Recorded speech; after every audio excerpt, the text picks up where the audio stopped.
इस क्षेत्र से आपके लोकप्रिय प्रत्याशी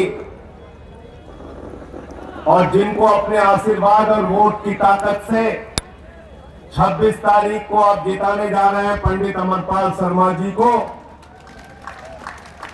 इनके लिए कोई कमी मत छोड़िएगा, पूरी ताकत से इनको जिताने का काम कीजिएगा। यह अनुरोध करने के लिए आपसे आया हूं और अनुरोध इसलिए करने के लिए आया हूं कि देश के प्रधानमंत्री नरेंद्र मोदी के जुल्म का शिकार हुआ। 6 महीने तक मोदी जी ने मुझे जेल में रखा, लेकिन मैंने नरेंद्र मोदी जी से कहा जब तक आप लड़ेंगे तब तक आपसे सीना तान के लड़ने के लिए तैयार हूं। झुकना मंजूर नहीं है, झुकना मंजूर नहीं है। झुकना नहीं सीखा हम लोगों ने। इस मंच पर हमारे साथी विधायक अतुल प्रधान जी बैठे हुए हैं, हरेंद्र मलिक जी बैठे हुए हैं। मुजफ्फरनगर से वहां की जनता ने इनकी जीत सुनिश्चित कर दी है, मैं आपको विश्वास के साथ कह रहा हूं। इसलिए बागपत वालों आप लोग भी कोई कमी मत छोड़िएगा। समाजवादी पार्टी के तमाम सम्मानित नेतागण, कांग्रेस पार्टी के नेतागण, आम आदमी पार्टी के पश्चिमी उत्तर प्रदेश के अध्यक्ष सोमेंद्र ढाका जी, मेरठ के अध्यक्ष हमारे साथी अंकुश चौधरी जी, बागपत के अध्यक्ष ओमवीर जी, समाजवादी पार्टी के तमाम पदाधिकारीगण, आप सबसे हाथ जोड़कर विनती है कि आज जो जुल्म की सरकार देश के अंदर चल रही है, तानाशाही की सरकार जो देश में चल रही है, जो आपके संविधान को खत्म करना चाहती है, बाबा साहब डॉक्टर भीमराव अंबेडकर के द्वारा लिखे गए संविधान को खत्म करना चाहती है। समाजवादियों में आपसे अपील करने के लिए आया हूं, चाहे जितनी लाठी चले, चाहे जितने मुकदमे हो, चाहे जितना जेल में जाना पड़े, कभी भी बाबा साहब का संविधान इस देश में खत्म मत होने देना। दलितों का, पिछड़ों का, शोषितों का, वंचितों का, उनकी न्याय की जो लड़ाई है, उस लड़ाई को आपको आगे बढ़ाना है। पिछले दिनों कुछ घटनाएं हुई इस देश के अंदर, बड़ी बड़ी पार्टियों को तोड़ दिया गया। मैं कल महाराष्ट्र में था, वहां बालासाहेब ठाकरे, उद्धव ठाकरे की शिवसेना की तीर कमान मोदी जी ने चोरी कर ली, शरद पवार की घड़ी चोरी कर ली, और आपके इलाके में बागपत में यहां तो हैंडपंप चोरी करके ले गए। हैंडपंप कर लिया चोरी की नहीं किया बताओ? हैंडपंप चोरी कर लिया ना, हैंडपंप चोरी कर लिया। जिन लोगों ने हैंडपंप चोरी किया है उनको पानी पिलाने का काम आप लोग करना, पंडित अमरपाल शर्मा जी को जिताकर। इंसान को अपने किरदार पर रहना चाहिए। राजनीति के अंदर अगर आप हैं तो आपको ईमानदारी से जनता के मुद्दों के साथ खड़ा होना चाहिए। मुझे याद है मेरठ का किसान, मुजफ्फरनगर का किसान, बागपत का किसान, पश्चिमी उत्तर प्रदेश का किसान दिल्ली गया था अपना अधिकार मांगने के लिए, तीनों काले कानून के खिलाफ। कहने लगे मोदी जी एक काला कानून वापस ले लीजिए। मोदी जी ने लाठियां चलवाई, दुश्मन देश के नागरिकों की तरह अन्नदाताओं के साथ व्यवहार किया, कीड़े डाल दिए उनके सामने, पुलिस की लाठियां बरसाई गई, उनके सर फोड़ दिए गए, आंसू गैस के खोले छोड़े गए। 750 अन्नदाता किसानों ने अपनी शहादत दी है। बागपत के लोगों, मैं उनकी सौगंध देने आपको आया हूं। वोट मोदी सरकार के खिलाफ देना, भाजपा के खिलाफ देना, इंडिया गठबंधन को देना, पंडित अमरपाल शर्मा को देना। आपको उन 750 किसानों की शहादत की सौगंध है। कहते हैं दिल्ली कैसे आ गए किसान, कहते हैं किसान दिल्ली कैसे आ गए, अन्नदाता दिल्ली कैसे आ गए, इनको तो हम यहां घुसने नहीं देंगे। मैंने कहा नरेंद्र मोदी जी, इस धरती पे अन्न पैदा करके जो अनाज पैदा करते हैं, वो अनाज, किसान का वो अनाज भाजपा के लोग भी खाते हैं, तुम्हारे बच्चे भी खाते हैं। किसानों का पहला हक हिंदुस्तान के ऊपर है, दूसरा हक किसी का है। पहला हक हमारे अन्नदाता किसान भाइयों का है। उनके ऊपर लाठियां चलवा रहे हो, आंसू गैस के गोले छोड़ रहे हो। संसद के अंदर जब एक काला कानून आया किसानों के खिलाफ, मैंने माइक तोड़ दिया मैंने संसद में। भाजपा ही कहने लगे देखो देखो संजय सिंह ने तो माइक तोड़ दिया।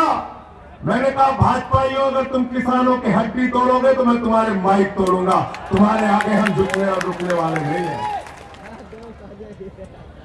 साथियों और दोस्तों, उन किसानों ने विधानसभा के चुनाव में एक पार्टी और एक नेता को गठबंधन में समर्थन दिया। मुझे अफसोस है, दुख है इस बात का कि हमारे उस मित्र को तोड़कर उसकी हाइंग पाइप चुराकर भाजपा वाले लेके चले गए अपने साथ। जब भी खड़ा तो मैं कहना चाहता हूं आप लोगों से, भले ही वो चले गए भाजपा के साथ, लेकिन आप लोगों को उन 750 किसानों की शहादत का बदला लेना है। राकेश टिकैत जी की आंखों से जो आंसू निकले थे, उन आंसुओं का बदला लेना है। बाबा महेंद्र सिंह टिकैत के बेटे ने जो दिल्ली की धरती पर अपने आंसू बहाए थे, उन आंसुओं का बदला लेना है और बीजेपी के खिलाफ वोट देने का काम करना है आपको। और याद रखिए, आज जो परिस्थितियां हैं, समाज का कोई भी वर्ग अछूता नहीं है, किसी को छोड़ नहीं रहे हैं।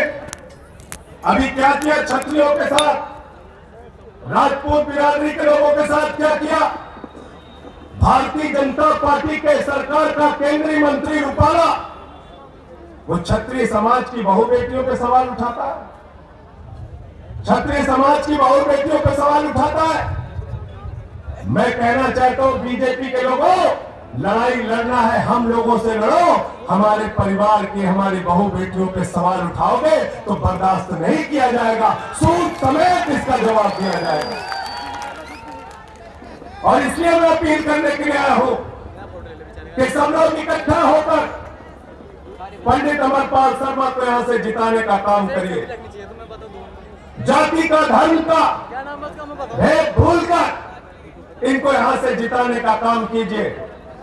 पहले ही चरण के चुनाव के बाद मोदी जी की बौखलाहट ये बता रही है कि भारतीय जनता पार्टी वापस जा रही है, वो चुनाव में हार रही है। राज इंदौरी के बेटे ने बड़ी अच्छी लाइन कही, मैं उसको दोहराना चाहता हूं।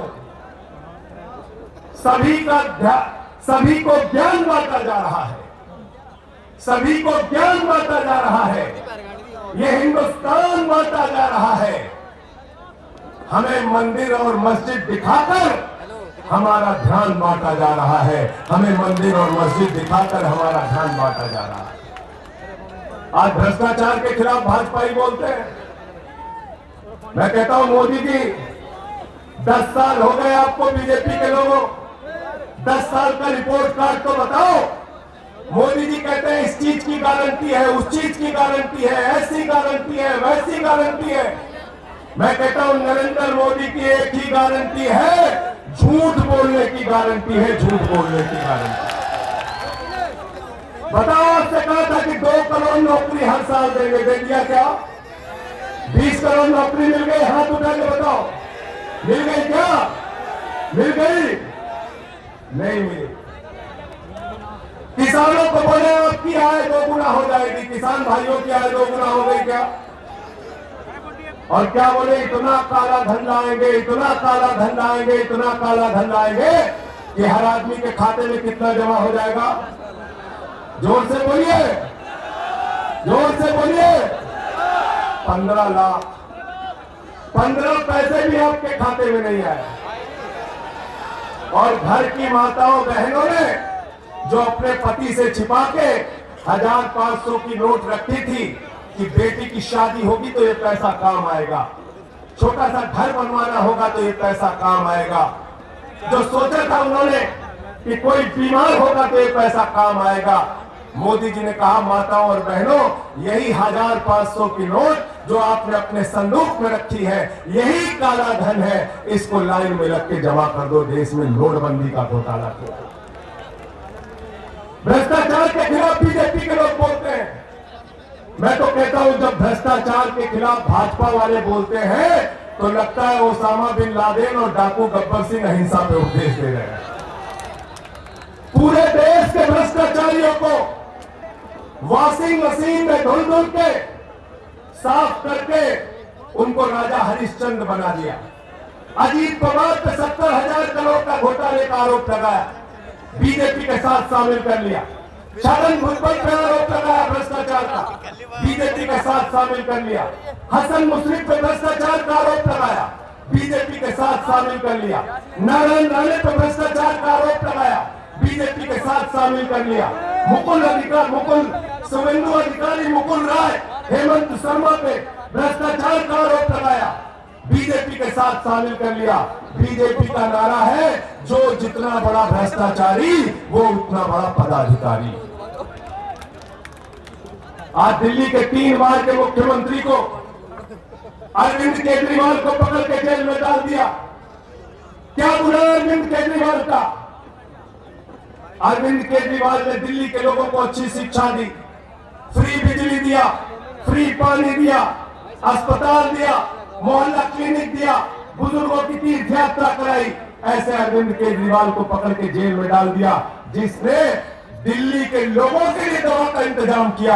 आज उसको इंसुलिन नहीं दे रहे हैं, दवा नहीं दे रहे हैं। मैं व्यापारी समाज के लोगों से भी कहना चाहता हूं, पूरे देश में व्यापारी समाज के लोग कह रहे हैं, हमारे समाज का एक ही मुख्यमंत्री था, उसको भी पकड़ के, अरविंद केजरीवाल को पकड़ के मोदी जी ने जेल में डाल दिया। इसका भी बदला और हिसाब किताब आपको लेना है। इस बार के चुनाव में आपको इनको हराने का काम करना है। साथियों और दोस्तों, बातें बहुत हैं, इनके 400 पार के नारे को जरूर ध्यान में रखना। 400 पार क्या कहते हैं? 400 पार ये फर्जी नारा है, फर्जी नारा। गए थे बंगाल में, कहने लगे 200 पार, 200 पार, 200 पार, आई 77 सीट। फिर गए झारखंड में, कहने लगे 65 पार, 65 पार, 65 पार, आई 23 सीट। फिर आए दिल्ली में, बोले 45 पार, 45 पार, 45 पार, आई 8 सीट। फिर गए महाराष्ट्र में, बोले 150 पार, 150 पार, 150 पार, आई 105 सीट। फिर गए हरियाणा में, बोले 75 पार, 75 पार, 75 पार, आई 40 सीट। फिर गए मिजोरम में, बोले 21 पार, 21 पार, 21 पार, आई 1 सीट। अब कह रहे 400 पार, 400 पार, 400 पार। जनता कह रही है तड़ी पार, तड़ी पार, तड़ी पार।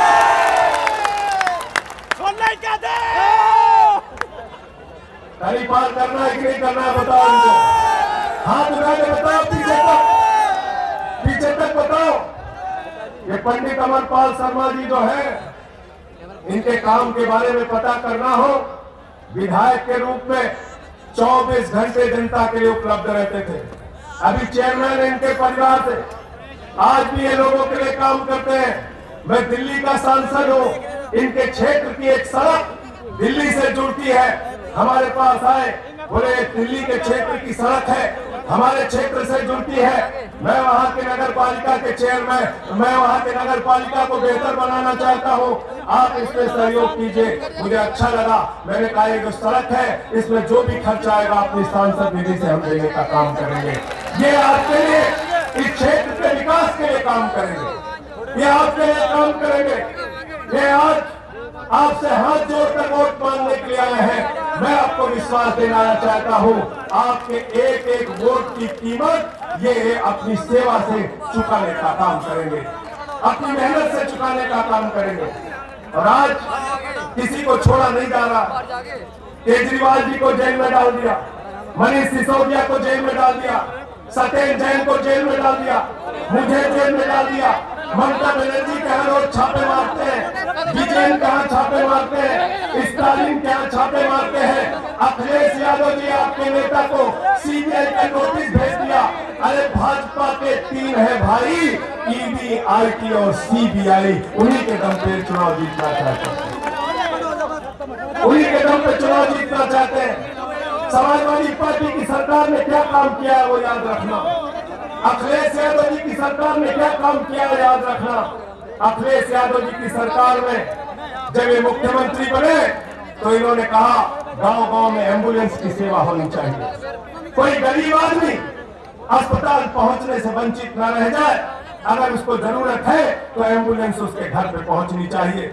अखिलेश यादव जी ने बेरोजगारी भत्ता इनकी सरकार ने, समाजवादी पार्टी की सरकार ने शुरू किया था। अखिलेश यादव जी की सरकार में लैपटॉप बांटे गए थे नौजवानों को। तो हम आम आदमी पार्टी हो, समाजवादी पार्टी हो, कांग्रेस पार्टी हो, बात करते हैं शिक्षा की, स्कूल की, अस्पताल की, बात करते हैं आपकी तरक्की कैसे होगी, आपको रोजगार कैसे मिलेगा, कैसे बेरोजगारी भत्ता मिलेगा, कैसे किसान को उसके फसल का दाम मिलेगा। लेकिन नरेंद्र मोदी जी क्या कहते हैं, एक चुनावी सभा में गए तो कहने लगे भाइयों और बहनों, गांव-गांव में कब्रिस्तान है तो शमशान होना चाहिए कि नहीं होना चाहिए। ये शमशान बना सकता है, आपके बच्चों के लिए स्कूल और अस्पताल नहीं बना सकते। आए वोट मांगने तो कहना हमको अपने बच्चों के लिए स्कूल चाहिए, अस्पताल चाहिए, सड़कें चाहिए, हमको शमशान नहीं चाहिए। ये बात आपको कहनी होगी। साथियों और दोस्तों, ये भी कहा जाता है कि प्रधानमंत्री जी से ज्यादा ज्ञानी कौन है, उनसे ज्यादा बड़ा पढ़ा लिखा कौन है, उनके टक्कर का आदमी कौन है। तो मैं आपसे पूछना चाहता हूं, यहाँ इतने नेता बैठे हैं, हरिंदर मलिक जी हैं, अतुल प्रधान जी हैं, इनसे पूछोगे, ये अमरपाल शर्मा जी से पूछोगे कि भैया कभी नाली से गैस बनते हुए आपने देखा है? ये सब मना करेंगे, कहेंगे नाली से गैस निकलती है क्या? नाली के गैस से चाय बनती है? प्रधानमंत्री नाली के गैस से चाय बनाते हैं, प्रधानमंत्री नाली के गैस से चाय बनाते हैं। बिहार में गए तो कहने लगे सिकंदर जब बिहार में आया था तो बिहारियों ने मार के भगाया था। सिकंदर कभी बिहार गया ही नहीं, सिकंदर कभी बिहार गया नहीं। हमारे यहाँ खलीलाबाद में गए तो कहने लगे बाबा गोरखनाथ जी, बाबा गुरु नानक देव जी, बाबा कबीर जी एक साथ बैठ के मीटिंग करते थे। उनके जीवन काल में ही बहुत बड़ा अंतर है। तो मोदी जी कुछ भी कर सकते हैं। मोदी जी ने एक बार कहा कि भाई हमने कहा बादल है, मौसम खराब है, रडार में नहीं आएगा, हमला कर दो। ऐसी ऐसी बातें करते हैं देश के प्रधानमंत्री। ये मूर्खतापूर्ण बातें करके आपको भटकाने का काम करते हैं, हिंदू मुसलमान के नाम पे राजनीति करने का काम करते हैं। इस बार हिंदू मुसलमान के नाम पर वोट मत करना, इस बार वोट करना अपने रोजगार के सवाल पर, अपने किसानी के सवाल पर, महंगाई के सवाल पर। मोदी जी ने 2014 के चुनाव में आपसे कहा था भाइयों और बहनों, घर से निकलना तो घर का सिलेंडर देखकर निकलना। मैं संजय सिंह बागपत के लोगों आपसे कहने के लिए आया हूं, इस बार चुनाव में जब अपना वोट देने के लिए निकलना तो जो सिलेंडर का दाम 1100 रुपए हो गया है, उस सिलेंडर को देख के निकलना। अपनी मोटरसाइकिल देख के निकलना जिसमें पेट्रोल का दाम 120 रुपए हो गया। अपने उस डीजल के डिब्बे को देख के निकलना, जहां 100 रुपए की डीजल तुमने खरीदी वो सरसों के तेल का डिब्बा देख के निकलना, जहां 250 रुपए लीटर तुमने सरसों का तेल खरीदा है। महंगाई आसमान पे पहुंचा दी, बेरोजगारी 45 साल में सबसे ज्यादा पहुंचा दी। 15 लाख करोड़ रुपए अपने पूंजीपति दोस्तों का माफ किया और हिंदुस्तान के 82 करोड़ लोगों से कहते हैं 5 किलो राशन पे जिंदा रहो, 5 किलो राशन पे जिंदा रहो। नहीं मोदी जी, हम 5 किलो राशन पे जिंदा नहीं रहेंगे, हम आपकी पार्टी को हराएंगे और अपना हक इस देश के अंदर जो है उसको लेने का काम करेंगे। राहुल गांधी जी ने कहा ये चुनाव अंतिम चुनाव है, अखिलेश यादव जी कह रहे हैं ये चुनाव अंतिम चुनाव है, मैं भी कह रहा हूं ये चुनाव अंतिम चुनाव है। इसके बाद आपके वोट की ताकत छीन ली जाएगी, आपके आरक्षण की ताकत छीन ली जाएगी, आपके संविधान को खत्म किया जाएगा। और जब मैं बात कह रहा हूं तो इसका प्रमाण अब सामने आ गया। सूरत के अंदर बगैर चुनाव के बीजेपी जीत गई, याद रखना। अगर गलती से नरेंद्र मोदी जीत गए तो आपके वोट की जो ताकत है, ये ताकत छीन ली जाएगी। यहां पे पुतिन का शासन होगा, यहां पे किम जोंग का शासन होगा। बगैर चुनाव के यहां पे नेता संसद में पहुंचाए जाएंगे। सूरत तो अभी झांकी है, पूरा देश बाकी है। पूरे देश में चुनाव ये खत्म करेंगे। इनको जवाब दोगे कि नहीं दोगे, बताओ? हाथ उठा के बताइए, हाथ उठा के बताइए, जवाब दोगे कि नहीं दोगे? इनको हराने का काम करना, इनको हराने का काम करना। और मैं फिर दोहराते जा रहा हूं इस बात को कि पंडित अमरपाल शर्मा जी जब यहां से सांसद बनेंगे तो आपके क्षेत्र के विकास के लिए, तरक्की के लिए काम करेंगे। ये कभी भी आपको निराश नहीं करेंगे, आपके लिए मेहनत करेंगे। आपके लिए जनप्रतिनिधि के तौर पे जो इनका पिछड़ा रिकॉर्ड रहा है लोगों की सेवा का, वो सेवा इस क्षेत्र के लोगों को आने वाले 5 साल तक मिलेगी। मैं फिर से एक बार हाथ जोड़कर आप सबसे विनती करना चाहता हूं कि जुल्म के खिलाफ, तानाशाही के खिलाफ, महंगाई के खिलाफ, बेरोजगारी के खिलाफ, आज जो समाजवादी पार्टी के नेताओं पर फर्जी मुकदमे लगाए जाते हैं, आपके नेता को जिस तरह से सीबीआई का नोटिस भेजा गया है, इसके खिलाफ लामबंद होकर, एकजुट होकर, दिन रात मेहनत करके 26 तारीख ज्यादा दूर नहीं है, आप 26 तारीख तक चैन से न सोना। याद रखना, साइकिल चुनाव निशान को, और साइकिल चुनाव निशान पे सुबह लाइन में लग के सबसे पहले बटन दबाने का काम करना, फिर नाश्ता करना, फिर खाना खाने जाना। पहला काम साइकिल पर बटन दबाने का करना है। तैयार हो? पहले नंबर पे तो वैसे ही है खाने में। अमरपाल शर्मा पहले नंबर पे है ना? हाथ उठा के बताओ कितने लोग जानते हो? तो जब पहले नंबर पे पहले से है तो इनको पहले नंबर पे पहुंचा दो। सब लोग पहले नंबर पे पहुंचा दीजिए इनको जिता देना, इनको जिता देना। और बाकी चुनाव चिन्ह के चक्कर में मत पड़ना, बाकी चुनाव चिन्ह के चक्कर में बिल्कुल मत पड़ना। कैसे कैसे मंजर ये आने लगे हैं और गाते गाते लोग चिल्लाने लगे हैं, बदल डालो अब इस तालाब के पानी को। कमल के फूल तो मुरझाने लगे हैं, कमल के फूल तो मुरझाने लगे हैं। बहुत बहुत शुक्रिया, बहुत बहुत धन्यवाद।